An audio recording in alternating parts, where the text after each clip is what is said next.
বলবো যে আচ্ছা ঠিকই তো, ঠিক এই তুই তো, যাই আরে ভাই করছস, আমার যাই মোমিন ভাই যা করছস, করে আসছে। হ্যাঁ, যেহেতু ধর্মের লেগে করছস, ঠিকই করছস। তুই তো সাব্বাস, বাঘের বাচ্চা। তুই যদি মানে একটা রেপও করে আইতি তাহলে তোরা আমরা সমর্থন দিতাম। মানে তাদের সাইকোলজিটা এরকম যে ধর্মের কারণে ওরা যদি মানে একটা গণহত্যা চালায়, যদি এসে বলে আমি ধর্মের জন্য করছি, হ্যাঁ। ওয়েল ওর ওর কিছু সাবাসী তারা পাবি, ভাই কিছু মোহাম্মদ নিজেই তো, মোহাম্মদ নিজেই আপনার ওই একজনকে, এই একজনকে তার এক মানে সাহাবি মানে হচ্ছে গিয়ে ইয়ে আর কি, তাদের যে ডাকাত দলের যে এক ডাকাত, তার ওই মোহাম্মদের ব্যাপারে কি বলছে বলে একজনকে, তার দাসী একজনকে, মানে কি একটা সেন্টেন্স যদি আমি বলতে যাই এর মধ্যে 1400টা প্রবলেম।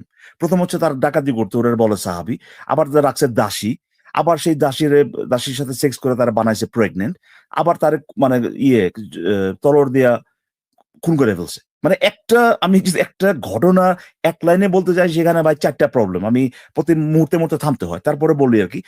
এরপর তো মোহাম্মদ কিছুই করে নাই, তাই না? মোহাম্মদের সম্মান বাঁচাইতে মোহাম্মদ জীবিত থাকতেই ভাই একজন আরেকজনকে খুন করে ফেলছে, মোহাম্মদে বলছে ঠিক আছে, অসুবিধা নেই, রাইট? হ্যাঁ। তো আর কি ভাই, এটা তো মোহাম্মদের শিক্ষা, এটা তো তাদের ধর্মের যেটা বললাম আর কি, যে কোর, এটা একটা ফাউন্ডেশন ভাই।